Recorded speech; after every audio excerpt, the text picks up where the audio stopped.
Support comes from New York State United Teachers, a union of professionals standing with more than 600,000 workers in education, human services, and healthcare with the Our Voice, Our Values, Our Union campaign. And United University Professions, representing 37,000 academic and professional employees at SUNY campuses and teaching hospitals across New York State. Frederick E. Cole, President. UUPinfo.org.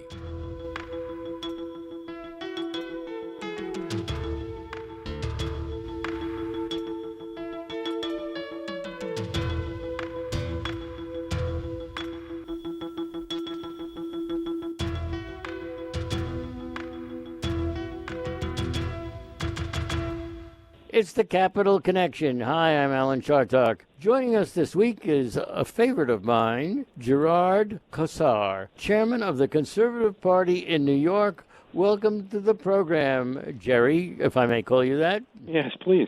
Well, thank you. Thank you. I very much enjoy our interactions, and, I'm going to enjoy this half an hour, I'm certain. So don't be so sure. Take shots, Alan.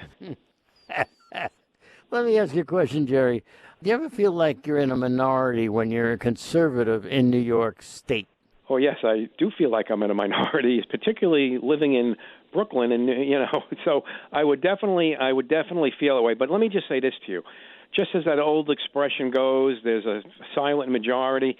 I think we're a minority in terms of in terms of the spoken word. But as we drill down closer to the views of people, I think that minority does have moments when it stretches into a majority. But sure, generally speaking, I feel like we're in a minority. So let me ask you this. We see a huge breakout now. There are people who are calling me and saying it on the radio that it's time for a third party. But you are a third party. Is this your time? I think it can be. I believe that the Democratic Party is operating as two separate parties within the umbrella of the Democratic Party, with the more extreme group, taking the lead in this horse race. And I suspect that is providing us with opportunity. So what kind of an operation do you have? I know you have somebody who answers the phone and all like that. Do you have a big budget? No, our budget is a couple of $100,000. We are staffed. I mean, we have an executive director. As the person who answers the phone is my executive assistant. We bring on and off different staff people to play different roles at different times of the year. We do, of course, maintain a separate budget completely oriented towards campaign activity. I mean, it'll never be as large as I want, but it tends to be large enough for us to make a noticeable impact. And we have, don't forget, we have 55, 60 county organizations around the state, and they have their own little operations or big operations going. I could say to you that if you're in Erie County or Suffolk or Westchester, I mean, you've got large party organizations. And you also have active party organizations in some of the smaller counties, very active, where there might not be 100 people attending a meeting, but those individuals who are involved, they're politically involved, civically involved. They run candidates for town boards, village trustees. So we're out there, we're seen, and we're heard. And so there's the Republican Party, and then there's the Conservative Party. Right. How you guys getting along these days? Pretty good, to be honest with you. I find that Nick Langworthy, this GOP state chairman, is very aggressive. I feel that I'm an aggressive party chairman too. So though that is in sync, we have a laser focused goal to take back the governorship and to win statewide offices, as well as to support our down ballot candidates. So although, sometimes we don't merge exactly where one would want to see us merge, maybe in terms of, some candidates here and there, by and far, we are working very closely together. You just got my interest when you said win back the governorship. Andrew Cuomo, as we know, is in some trouble. And yet, one of the oldest sayings in politics, which I adhere to a lot, is, okay, who you got? I think we have Lee Zeldin. Lee has accumulated the support of the majority of the state committee who choose the candidate for governor, and both political parties. I mean, right now, I believe he's over 60% in both parties, and I feel very confident that at least in my party, he's going to be a unanimous choice by the time conventions roll around, which isn't for a while, frankly. But so I think we're going to have Congressman Zeldin, and I believe Congressman Zeldin's abilities both as government official, ability to run the government, his character and background, his positions on issues, and his canny ability to raise money, which is a very necessary part of running for governor, are just what we need. Hey, Jerry, wait a second. I'm not trying to give you a hard time here. That's not my job. I'm just admiring what you do. But Lee Zeldin, that's a Trumper right there in blue state New York. Well, I mean, people have said that to me, and I might point out that the Conservative Party is a very we are very pro-President Trump, and we don't disagree with Lee's role in terms of supporting the president.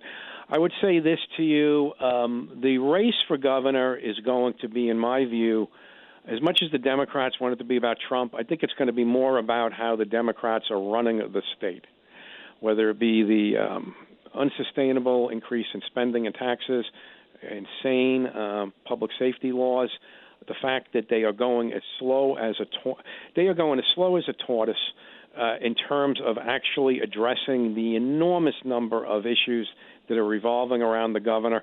It's beginning to become obvious that all they're really trying to do is kick the can down the road. So I think that's what the race ends up becoming, and that's what we intend to make the race. If they want to make it about Trump, they're not going to really discourage a single Conservative Party type vote from continuing to support Lee Zeldin. Yeah. But first of all, there's going to be a redistricting. How do you know that Lee Zeldin's district will even be there by the time, Well, it wouldn't really matter because he's not running for re-election to Congress, right? So that district will be gone. Not gone. It's not going to be gone, really, because the population density in Long Island definitely would not lend itself to losing any seats out there. If anything, they'll have the same number of seats. So I would not anticipate that seat being gone. It'll change somewhat, but that wouldn't really be the issue. The issue is him running for governor. And I would say this to you, frankly, if I was a candidate in eastern Long Island and the former congressman was now running for governor, I would also think that would give me a great advantage, knowing the enormous number of votes that will appear on the Republican and conservative lines on Long Island. But it's about running for governor. I think the more you get to know Congressman and former state Senator Zeldin, the more you will feel that he's credentialed to become an excellent governor. Okay. Let's talk a little bit about what everybody's talking about, Liz Cheney versus Stefanik. Mm-hmm. Now, it looks to me like they're going to kick out Cheney from her leadership post in the Congress, and Stefanik from upstate New York will become the person. So what's the deal? Well, we certainly are very pleased to see that. I, myself and the party were not happy that Liz Cheney was able to continue as the House Republican Conference chairperson back in February. And this is nothing to do with her being a member of the House of Representatives. That's the choice of the people of the state of Wyoming. But the leadership role is supposed to be focused on managing the House Republican Conference and messaging and, creating an atmosphere where they can go forward, increase, and be influential.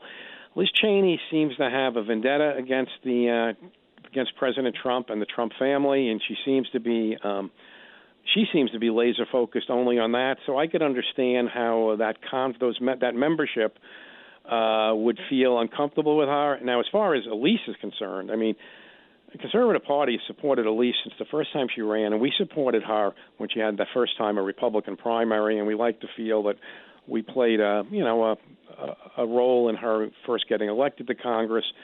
She enjoys our support, and we enjoy her friendship. I think she's going to make an excellent leader there. Her EPAC has played a role in electing many, many women to the Republican women to the House of Representatives. And just as an aside, somebody just alluded to me this just a little while ago. I believe when she becomes, assuming she becomes, I believe she's going to become the chairwoman of the House Republican Conference. Somebody told me that that's the highest position a Republican has held in the House of Representatives since Jack Kemp. who I believe had the same title, but in terms of leadership. Other members from the state have played important roles as committee chairmen, but this is the third-ranking position in the House Republican Conference, so it's a big deal. And so you do believe, let me just get this straight, that Stefanik should take the place of Liz Cheney in the leadership? Yes, I do. I mean, first, obviously, people had to conclude that they wanted to have Liz Cheney removed, which I did support and do support. But with that looking like it's going to happen, the opening, in my view, I think the nation benefits and certainly our state benefits and our GOP delegation benefits from having Congresswoman Stefanik as the head of the Republican House Conference.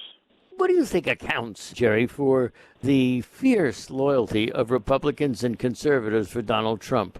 Well, I mean, I think we have been able to, in our minds, split up a little bit from what Democrats are uncomfortable with, which is not always his policies, maybe his personality, but we've really been focused a lot more on his policies. I mean, to some degree, we feel that what we've been saying has been justified in the first few months of President Biden's administration, who has come across as a nice guy. I'm going to say he's come across as a nice guy, but his policies towards the border, his massive spending bill, and frankly, as nice a guy as he is, his inability to recognize the fact that the Trump administration actually deserves the credit for the vaccine, has, I think, only confirmed for a lot of us, and not a lot of us, is like 48% of the country statistically proven, that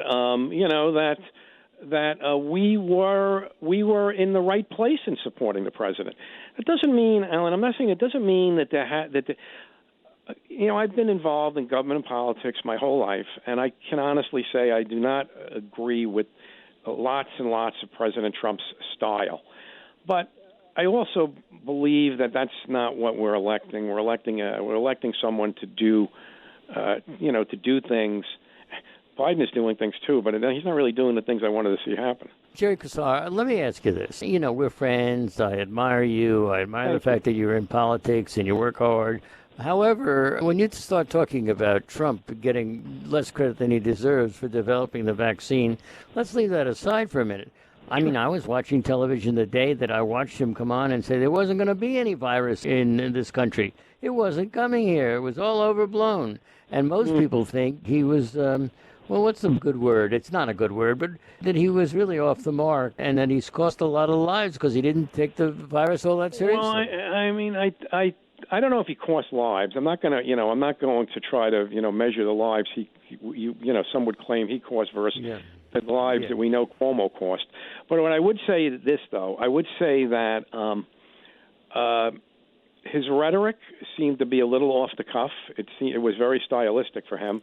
But then it really becomes, well, where did he apply money? Where did he apply resources? I mean, what could the federal government be doing more or less of? And I think the federal government, in focusing lots of money on a vaccine, as well as when you listen closely to those press conferences with Cuomo or, for argument's sake, other governors that who maybe in California where their rhetoric permeated out into to the general audience, you hear about conversations with various federal departments about getting ventilators, about getting masks in, other resources, and the conversations tended to be professional and well organized, on multiple levels. So, I always felt that the business of addressing COVID, although not perfect at all, when compared to other nations around the world, the United States still stood up to the long-term test, and now, today, we are by far the most successful country in the world in dealing with COVID. And, we're going to have a summer, frankly, that'll be almost normal again. So let me ask you a question. Nancy Pelosi has said that with Trump, all roads lead to Putin. Yeah. Now, Putin was a KGB colonel. We know that. And we know that he is a dictator now.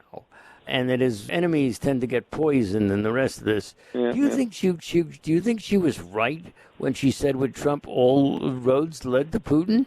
No, I think it was just political rhetoric. She's, one of the things about the president and other political personalities, a lot of us don't like to give ground. You push towards us, we push back towards you. I think you got several personalities there, including Pelosi's, that don't mesh well with the president, and rhetoric got much hotter and meaner than it needed to be. And I'm not, believe me, I'm not solely blaming Speaker Pelosi for that. That is definitely a two-way street. But I mean, the majority leader there, Hoyer's, had a few nasty things to say. I mean, in my view, one of the people that really stood out as being kind of a nice guy above a lot of all this was the Vice President, Pence, who would defend the president, but was never really involved in all the back and forth. So I look at Speaker Pelosi as kind of responding in kind.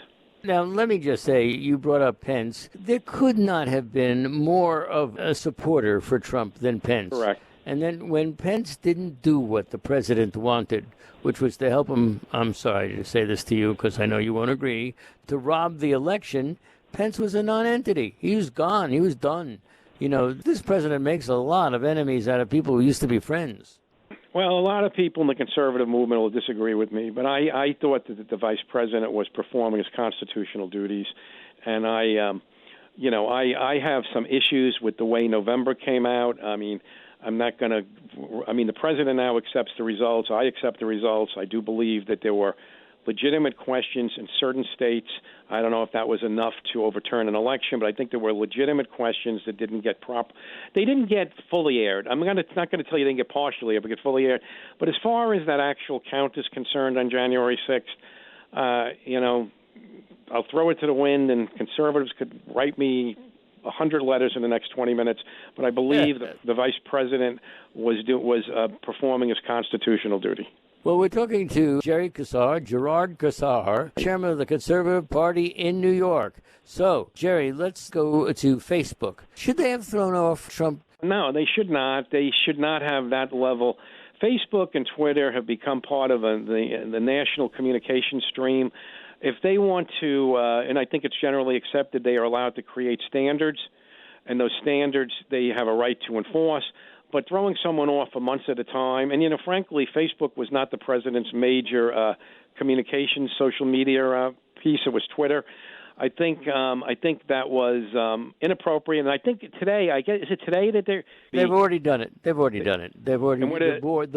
board has ruled that they were within their power to do that, and that they should look at it in 6 months. Their own board. Oh, they're going to look at it in 6 months. I think they're wrong in doing that. I think they should be looking at it now. I mean, to me, they play. They're a private company, but they play a role just like many of almost like utilities do. They play a very large public service role. I mean, would Verizon have the right to shut off my phone if I paid my bill? So I definitely question that. But Verizon, Jerry, is obviously regulated by the state as a utility. That's not true of Facebook. That's true. That is absolutely true. I just feel, though, that conceptually, whether they had the right or not, I'm going to your initial question. I think they shouldn't rule the way they did. I thank you for that update. I had missed that. No problem. Let's talk about the census. New York is set to lose a seat from 27 to 26 by 89 votes, as I understand it. If they had found 89 more people. What do you make of that whole census and the loss of the congressional seat?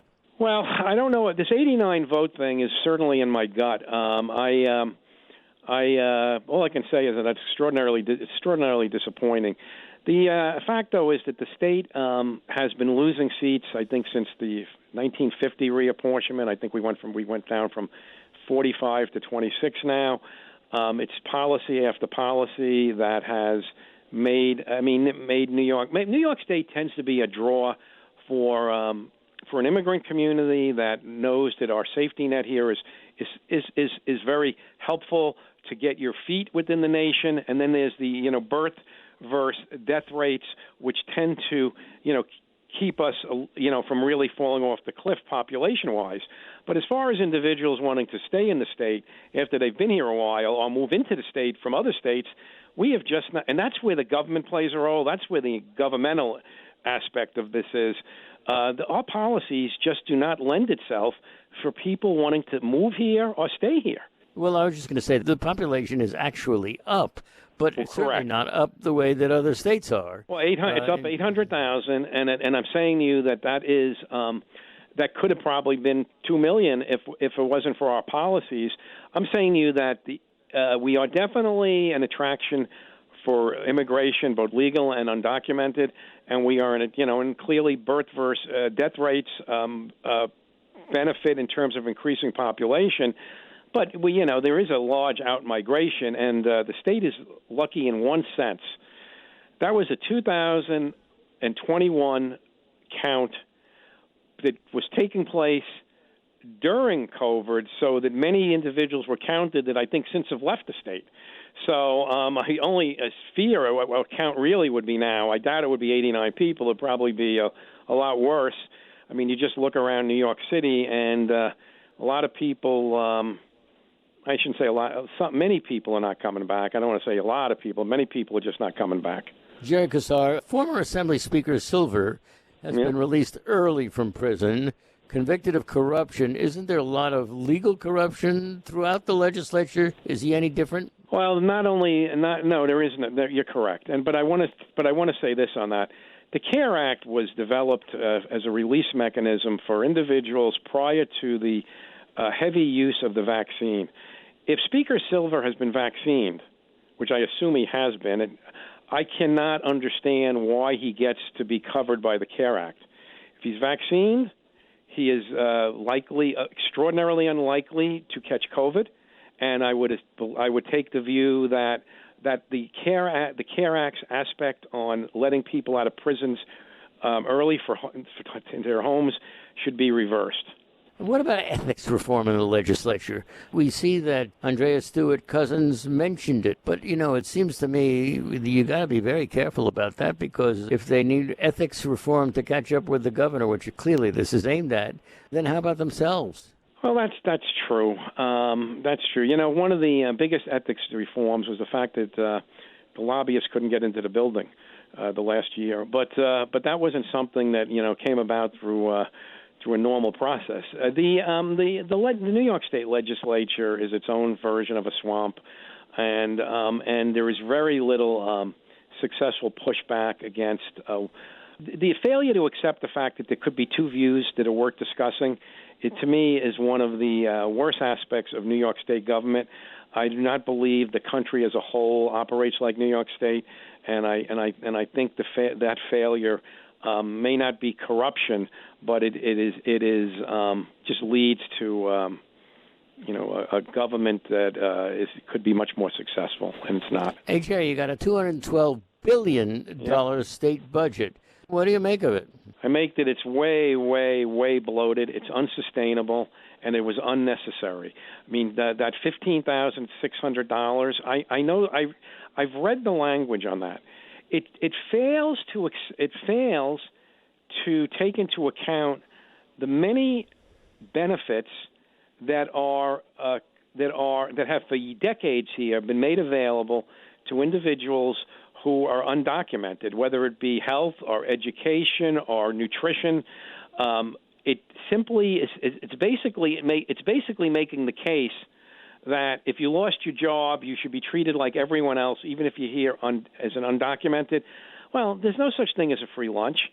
They've taken this so far that we're going to be paying this back for a very, very long time, and it's going to hurt future generations of young people that are going to have to make up for this sort of gigantic budget increase. We used to think it was a big deal if the non-federal aspect of the state budget went up by more than 3%, or the rate of inflation. I mean, I forgot the percentage on this, but it's way over inflation, way over inflation. Talk to me about police reform. We haven't got that much time left, but, there's a huge move for police reform sweeping the nation. Conservatives have often been close to the police. So do you think it's necessary in light of the Derek Well, Chauvin verdict? I do think some police reform was necessary, and I also do think that some of the police unions would agree with that. But that's on a local or per state basis, depending on the departments and what rules they operate under. So let me just say this to you. The New York City Police Department has significant minority leadership, has for decades. New York City Police Department, the NYPD, has a generally not perfect stellar record, but with 33 or 34,000 uniform service personnel, I think it has an outstanding record. And I want to just say this to you, is they keep on talking about police reform in New York City, and at the same time, they keep on talking about defunding police, and they keep on talking about putting more money into tourism programs. My suggestion would be that they take the money from the tourism programs, hire more police, and maybe they'll find that people feel like the better way it's in their interest to come back to New York City to go to the Statue of Liberty or to Broadway because they feel like they won't get mugged. To me, that's better than putting up a nice picture of the Statue of Liberty on your TV. Okay, so now let's talk just for a second, because that's all we've got, about physicians-assisted suicide. Yep. Should that happen? I don't support it. I concern myself with the possibilities of, which I have not yet been convinced are not real, about the possibilities of such a system getting out of control and individuals that are coerced into taking their own lives. Now, that is not to say this. It's not to say that there shouldn't be discussions. I mean, I'm not at that point in my life where I don't think there should be lots of discussions on this, but I'm uncomfortable with anything I've seen. And during the years that I did work for the state legislature, many groups came in that were pro groups for handicapped individuals, different learning disabilities, and they were very concerned about what they were hearing in this issue area. So obviously we disagree on that. I think there Correct. could be some ways to do it, but hey, that's what makes a ball game. So we've been talking to Gerard, otherwise known to us as Jerry Kassar, chairman of the New York State Conservative Party. Thank you. I'm Alan Chartock, and we wish you all well. Again, Jerry, thanks so much for joining us. Oh, thank you, Alan. Thank you very much, as always.